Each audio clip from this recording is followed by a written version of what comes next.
Hello everyone, and welcome back to the Old Hunt, where we are still celebrating 10 years of Bloodborne. This is version 1.00, and this time, we're actually going to play the game. What a novel concept, right? We're doing this playthrough, we're going to play the game. I forgot to change my clothes, though. I'm showing off lots of weapons, let's show off lots of attire. Yeah. The priest's hunting outfit. The Father Gascoigne set. Here we go. We're going to try it on. We're going to head to Old Yharnam. Let's warp to the Cathedral Ward and make our way there now.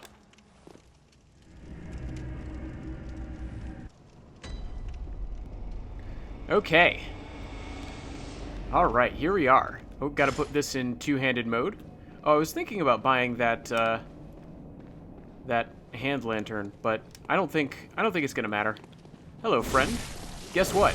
I have a new weapon now with broader rally potential. Look at that. Look, it's beautiful. Even though I couldn't stagger him, I got the... Oops. See, when I miss, it doesn't really matter, does it? Can I get the desperate... Let's get this desperation going on. Yeah. Oh, I love doing that much damage. It's working out because my... my strength score is so high so that I can use the Kirk hammer later on. It's sort of worked out involuntarily for my alternative playthrough here. I always expect there to be an NPC here. And there never is. It never changes. There is a very nice view of Yharnam. That's pretty cool. But there is never an NPC here, even though it feels like it should be. This is like, I don't know, the city stair landing? I don't know what... what sort of architectural feature this is, but it's interesting. It gives you the ability to do this little about face and everything. So let's see. Pebbles would be good for drawing attention. Oh, I might not need to draw attention. Looks like one of them has spotted me. Maybe not. Maybe this is just part of the regular patrol. Oh, there we go. Now they definitely have spotted me. All right, I have to apparently I have to realign my depth perception. Yeah, I see you. Can't stop me. Can't stop me, not with my giant axe. Oh boy, it's fun just to play the game. Like, I have fun talking about the lore, don't get me wrong. It's incredibly interesting and fun and exciting, and I like putting in the thought into the sort of heavier cerebral side of things when I'm doing those episodes where I'm going deep on lore concepts, but also, this is a video game, I'm having fun playing it. It's interesting because I sort of modeled this series off of the... Ooh, that's good. I'm definitely glad now I was saving those Molotovs. And we don't need that music box on our inventory anymore, do we? So yeah, let's just take that off. Okay. I sort of modeled this series off of the idea of the chalice chats, and one of the things about the chalice dungeons, and I'll bring this up because we're going to spend a little bit of time there. I feel like we can't really properly honor Bloodborne if we don't spend a little bit of time in the chalice dungeons. So I don't want to put you through, like, I know that, you know, this isn't necessarily all about the chalices in terms of the gameplay, and they're somewhat divisive. So I don't want to spend too much time there. Maybe I'll just do the one level of the first one, and that'll be all I do on camera. Off camera, of course, I'll be spending some time in the chalice dungeons because it's a great way to get some extra materials that'll help out with my weapon switching that I intend to do. But on camera, I don't intend to spend a lot of time in the chalice dungeons, simply because I realize there's not a great deal of payoff in terms of content, which is sort of the base idea that I wanted to get at anyway. Boy, this dog is just mauling me. The slower pace of this weapon means I should be trying to be a little bit more deliberate with when I time my attacks, even with that boosted rally ability. But to sort of double up on the point, I suppose. Yeah, I'm too close to you. Haha. Even though my weapon swing was slow, it didn't matter. I was too close. But the way the chalice dungeons work is they have important things in them, but that's sort of not the main thing that they're about. It's nothing compared to like the very heavily like scripted, crafted, I don't know if what the best exact word for it is, experience that you have when you're playing the main game. But in response, you get a lot of gameplay heavy stuff. And so when I was looking to model this series, I looked at the other thing that I did in the form of a Let's Play, which was the chalice chats. And those things, I mean, you can spend a lot of time running around the chalices, and it's just a lot of gameplay. Now, there's important stuff down there. I feel like if you haven't fully explored the chalices, you haven't really fully explored Bloodborne. But still, it's definitely a different signal-to-noise ratio, is the way I tend to fall back to thinking of it. And let's activate get the view there so we can see the mausoleum, the sepulcher. I don't know these grave terms. Whatever the fancy term for that gravestone is, we got to move it out of the way so that we can head down to Old Yharnam by pulling that lever. Boy, I really have a hard time focusing when I do this. But in looking to the Chalice chats for the model of this series, because it's the closest thing I've done to it in terms of a Let's Play, I'm discovering I have very different issues when it's not purely about the in-the-moment experience of gameplay. And let's shrink our axe down just a little bit here as we greet this character. I think I'm going to break up these dialogues because there's potentially a lot of lore. And I did this in Translation Born too, because there's a lot of text that we're going to get all at once. And it was a lot to talk about in terms of translation. It's also a lot to talk about in terms of lore. So we're just going to do some repeated trips here to our praying hunter figure here. But let's say hello to one of the very few people that you can meet out and about in the world of Bloodborne. You're a beast hunter, aren't you? Got me. I knew it. That's precisely how I started out. Oh, beg pardon. You may call me Alfred, protege of Master Ligurius, hunter of vile bloods. So, what say you? Our prey might differ, but we are hunters, the both of us. Why not cooperate and discuss the things we've learned? I think it's really interesting that they put this character outside of Old Yharnam, because he's talking about, like, I started out as a beast hunter, like you, and then I've moved away from that. When we get to Old Yharnam, we're going to find another NPC who has started out as a beast hunter. This is a little bit spoilery, but shouldn't be anything major. We'll get there soon enough. Who has moved away since that time from being that sort of hunter. And this particular hunter we're talking to, Alfred, he has moved on. He tells us himself he's moved on to hunting vile bloods. And translation note, by the way, this is potentially important to how you parse the lore. The vile bloods here is taking sort of a longer phrase in the Japanese. Kegareta, which is has become ritually impure, is Kegareta. And then Ketsuzoku is like blood clan. So literally it's closer to the impure blood clan. They are, you can see why they went with vile bloods, right? There's the concept of, it's this clan of people that all have impure blood. Well, they're the vile bloods. What exactly is going on with that is complicated and difficult to put into words, I think. But that's why it's sort of worth mentioning that we talk about that. But he's telling us right up front, and this is one of the things I mentioned before, you don't necessarily have a lot of context the first time that you hear him say this. He says, oh, I used to be beast hunter, now I'm hunting vile bloods. Though our prey might differ, we're both hunters, why don't we cooperate? What does it mean his prey differs? He's after an impure blood clan. How is that different from hunting beasts? What's going on here exactly? And obviously, as you continue to play the game, you'll get more answers to these questions.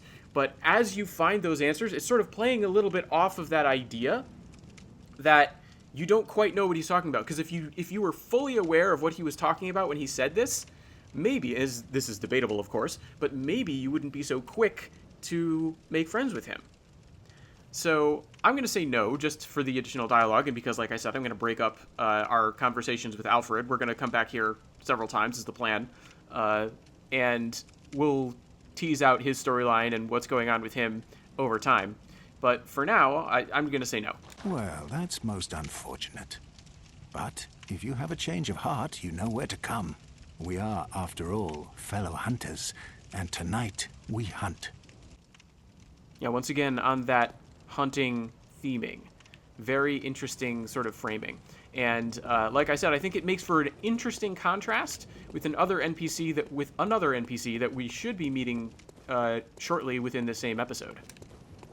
So with that having been established, with that in mind, I'm going to fall into darkness as I put my weapon back into two-handed mode, realize I don't need to take the stairs, turn back, and let's start heading down the proper passage to Old Yharnam. Was there an item? I already got the item, right? Yeah, I think I did. There's an enemy and there's an item in this room, and I think I got them both already. Descent into... Oh, I was going to say darkness. I think at some point the stairwell around here gets pretty dark, but apparently not yet. Apparently this first room is well lit by these statues with candles.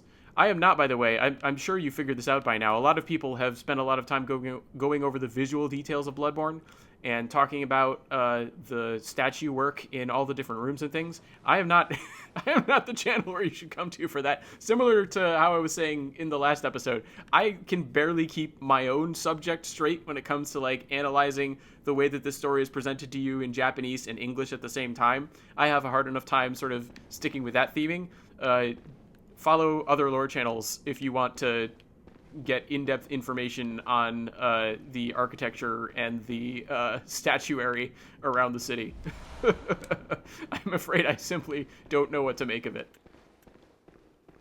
But anyway, I do know what to make of this next room, because I remember, yep, there's a beast in here. One of these big, tough werewolves. Not so tough anymore, are ya? Not when I've got my big axe with all the damage it does and the blood gems powering it up. Yeah. Yeah. And that material is only going to help me with my multiple weapons playthrough. This is great. This is fun. Boy, it's nice to go back and revisit the good old hunter axe. Two-handed hunter axe. It's fun. I like playing with it. Of course I do. It feels like I'm going home. Back to Old Yharnam. Okay. Now there should be... Yeah, that's what I thought. There's the stairway that sort of goes up to nowhere, but there's an item that we can grab. I don't think there's... Yeah. I didn't think there was a enemy up here. And, of course, whenever a video game gives you a ton of antidotes, you know that poison is likely to be in play soon. So maybe we should get that on the hotbar here. Oops. Not the lead elixirs. Go away. Nope. Okay. Well, if it happened. What I wanted to happen happened. It didn't happen elegantly, but it happened. That's fine. All right. Objective achieved. Now, there's an item back here that I always forget about. Where is it? It's not the lantern. It's over here. Somewhere. It's like under a bunch of crates. Is there not an item? I swear there's an item. Oh, it's in this little room. It's in this little extra room. There it is. Ha! Ha! Thought you could hide from me. Thought you could hide those pungent blood cocktails in a room off to the side. I know your tricks, game. I know your tricks. And anyway, let's go over to... Where's the door? Now I'm... All they have to do is put me in a square room at the end of a staircase, and I get myself lost. I'm hopeless. But anyway, this note that we're going to see on the door, interesting, the prompt here is investigate, right? A lot of the times when you go up to the door, the prompt is open the door. The prompt does not open the door for this one. It is investigate, because it's letting us know that we're going to be checking out this note that you can just sort of barely make out. Let's temporarily sheathe our weapon here. Sheathe. Like stow our weapon here. And we can see that there's an old faded letter sort of sealing off the doorway here. So that's what we're going to investigate. It says, from this point forward is an abandoned town. Like, not necessarily town, like city center, right? It's Old Yharnam. It's sort of part of Yharnam, so I don't know what the exact correct term is. It can also, that kanji in question can also just be used to mean downtown. So I'm just going to say town for the time being. And then hunters are unnecessary. Turn back. It's the second half of that note. And that's important because we could just read that and think, okay, we're going to go away. But no. This is a town of burned. It's home only to beasts. Is the perfect place for a hunter. There's a holy chalice down here. Gehrman told us. There's old hunter tales. Hunter tales that bring back memories from times of old that speak of a chalice down here. And I need the chalice so that I can power myself up so that I'm not so wimpy against the terrifying large looming beasts of the cathedral ward. Let me in.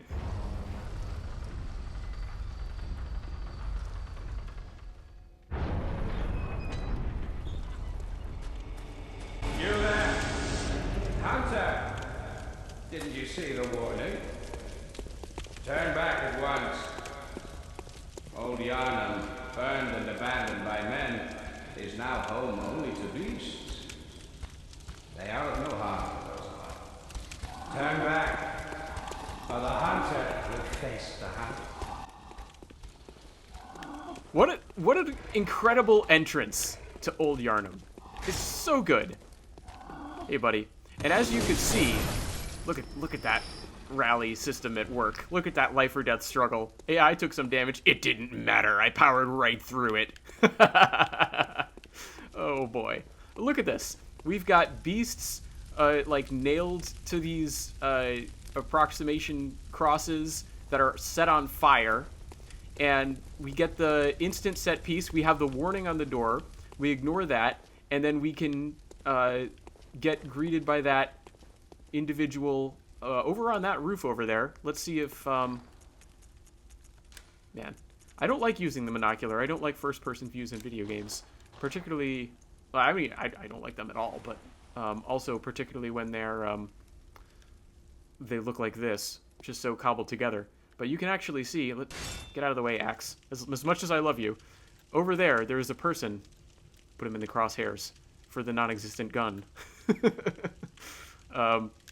And that is the person who greeted us when we came in, and warned us about there's no need for hunters here, just like the note said. I probably shouldn't go this way, but there is something I want to show off. We were seeing it when I came into the city, but this is important. The beasts are afraid when I have the torch out, and they can gather themselves and attack. But as soon as I put that torch away, you notice that animation stops playing, right? And it stops being an issue for them, obviously, as they're like now mobbing me and might kill me. Never mind. I turned the tables. But they are definitely showing that fear of flame. That actually, I don't know if I showed that off, because I don't think I looked at the Molotov cocktail. But the very final line, it says, well, actually, we need more than the final line, don't we? Okay, so this is an inflammatory bottle that goes up in raging flames when it's thrown. From long ago, it has been a hunter tool of the workshop, and in the past, just as it was once in the tragedy of Old Yharnam. Let's see. Yamai no joka no henken mo ari. There is a prejudice of it purifying sickness, and therefore beast hunting is flames are associated with beast hunting. Perhaps as a result, a certain type of beasts are deathly afraid of flame. It is said a certain type of beasts are deathly afraid of flame. Deathly being, I don't know if they do this in the English or not, because I've forgotten the official translation, but bioteki, right, sickly, is sort of close to the original Japanese there. Maybe the official translation is abnormal, because the phrase abnormal fear of flame is the thing that's jumping into my head right now. But there's potentially a little bit of a pun going on in the Japanese, because it's using the kanji for sickness as part of the adjectives that is describing the type of fear that they have for the flame. So anyway, that's the Molotov cocktail description. And as we just saw, yeah, some of those beasts, particularly in Old Yharnam, have a massive fear of flame. But I want it to come down this way. There is an item, and there is a creature. I think it's one of those upgrade material creatures that disappear on me that just disappeared. So that's okay. We'll probably be coming back this way for one reason or another regardless. So I don't mind. I'll get that some other time. Instead, let's come down over here and pick up the upgrade to the torch. Not that the torch, I mean, I don't know. There's probably has been at this point. It's been 10 years. There probably has at this point been someone who has done a playthrough where all they did was use the torch and or the hunter torch. Look, it's the hunter torch. To play the game. But it's certainly not a normal way that you would choose to play the game. Thank you for the blood vial. I'm a little short on those, so I appreciate that. But now that we have the hunter torch, I mean, we can compare, right? It's just a straight upgrade. There's more fire involved in this one, and it has, look at that, B scaling with arcane. So you can see the damage jump up from 25 double to 50, and then we're getting +8 from the improved scaling. Plus, we've got the, what's it called? I want to say endurance. Durability. We have the durability jumping to 150 from 100. So, straight upgrade, but again, I don't know how many people are using this to get through the game. As a matter of fact, I want this transformed. All right. So, oh right, I have to keep falling. You know what? Let's get that torch back out. Here we go. I didn't know you could do that. You can just hit the torch button. I think I may have accidentally discovered it a minute ago and then forgotten. But you can hit the torch button, which is left on the D-pad as I have my controls set up right now, and it will automatically look. So I just hit L2 or L1 to transform my weapon, and now I'm going to hit the directional pad button for the torch, and I've switched to the gun, and now I've switched to the torch. That's kind of cool. Interesting. I didn't know that. I have been thinking that in this current batch of episodes that I'm recording, I'm sort of been making a conscious effort to be a little bit less, like, very, go into less detail on the mechanics, basic mechanics of the game, because for one thing, I don't fully understand them, and for another, I think probably a lot of you have already played the game and are aware of them if you need to be, so it doesn't serve a huge need for me to go over them. However, I had no idea it worked like that, so that much at least I'm going to comment on when I'm surprised by the way this game works mechanically. But anyway, we are going to run over here, and I think there are still some more beasts to take care of. Yep, I was right. Look at you skulking behind this building by a treasure. You can't have that treasure. I must have that treasure. Farewell. I like the, I'm noticing that the Hunter Axe is also eating through my stamina very quickly, which is causing another reason that I should be more deliberate with my strikes. So, a little bit of an adjustment from the threaded cane, which I feel like I can just whack enemies with whenever I feel like it. Oh, I got tricked. I got tricked after all. There was an enemy lying down somewhere back there, and now it's following me. I can hear it. The joke's on them, though. They didn't follow me far enough. Look at them. Look at them. Look, you think you're so smart? Die! Die! Deal with my superior rally, so it doesn't matter that you hit me. Ha ha ha ha! Oh, it's fun to be just running around and playing the game. Having fun in Old Yharnam. More upgrade materials. This is the nice thing about going this way. So, I know Gehrman tells you to come here if you're sort of in need of bolstering through the chalices, but technically this whole area, Old Yharnam, is optional. I think you sort of need it to make sense of a lot of the story, but if you're just in this game for running through it as fast as possible, you don't have to come here at all. It's sort of a waste of your time. So, there's that. Also, I don't know if I can show this off. This is one of the few visual details that I have read up on. Oh, I shouldn't have... all right. I was going to test. So if we look over here, all that smoke, burning corpses. There's constant reminders, not just of the beast hunt relics of the past, but also the death by fire of a lot of people in the city. Now, actually, this is, now that I'm thinking of it, everyone talks about the burning of Old Yharnam like it happened a long time ago, right?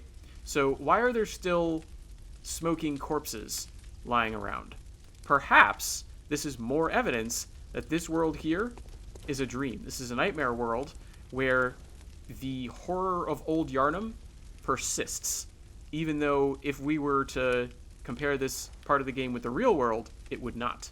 And this is the point in the video where Gameplay Matt got so carried away with reiterating the evidence we've seen for Old Yharnam's burning happening a long time ago, including the dialogue we heard just now about the town having been burned and abandoned by men, that he talked right over the next dialogue. Thankfully, I'm here to edit the audio, and by the end of Djura's delivery, we can go back into gameplay mode like nothing happened.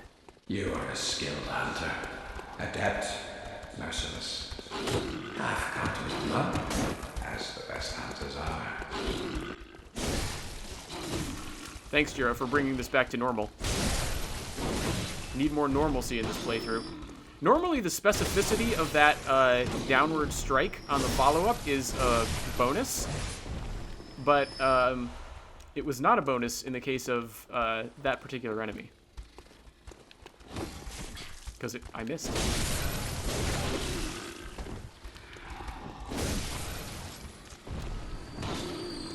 Alright, now you're done for. Okay. Alright, also, before I go forward, if I go forward, we're going to trigger an event. But because obviously we're not listening to our friend up here who is warning us to stop and all that. But I do want to stop briefly for a British English alert. The first time I played this game, he says, you're a skilled hunter, adept, merciless, half-cut with blood, as all the best hunters are. But the first time I played this game, I had no idea that half-cut was like an expression for drunk in British English. And so I thought, oh, he's saying that, like, we've taken in the blood, all those blood vials we're taking, right? Or maybe the blood echoes that we're getting from the enemy, that the doll is, like, weaving into our spirit somehow or another. We're like, cutting in the blood into ourselves, and that's how... No, he's saying we're half drunk with blood, and I just don't know British English. So sometimes the lore brain and the language brain get a little bit scrambled. I just thought that was a funny example. All right, now I gotta be quiet. Which is why I must stop you.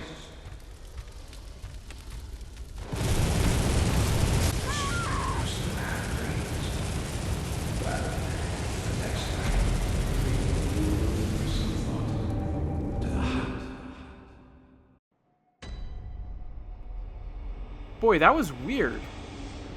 So I knew I knew he was going to start shooting the Gatling gun at me, and I knew I wanted to die because this is a 1.00 thing.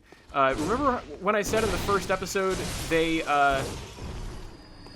worked on the loading times so that the different transitions happen faster? You come into and out of the dream at an improved pace. Well, when they did that, when they trimmed the loading times, they also changed the way that the game works in terms of this particular dialogue, where it no longer has time to fully play. And we got like 3/4 of it, so in the updated version of the game, you get maybe half of the dialogue. This time around, we got 3/4 of it, I want to say. And that, I was expecting I wasn't expecting 75%. I was expecting 100% of the dialogue. So, I don't know why that would be the case. Yeah. That's fun to do. I love knocking the enemies flat. Nice. Very nice. Okay, I got the blood echoes back, so I can afford to die again. This is the other like awesome thing about the set piece of Old Yharnam, is that you've got the setup with the Gatling gun, with the character who just hounds you as you try to make progress. Adds an interesting twist to the traversal of this place. Also, remember what I was saying about how we meet someone who has a different take on the hunt? It's Djura. You still have dreams. Well, the next time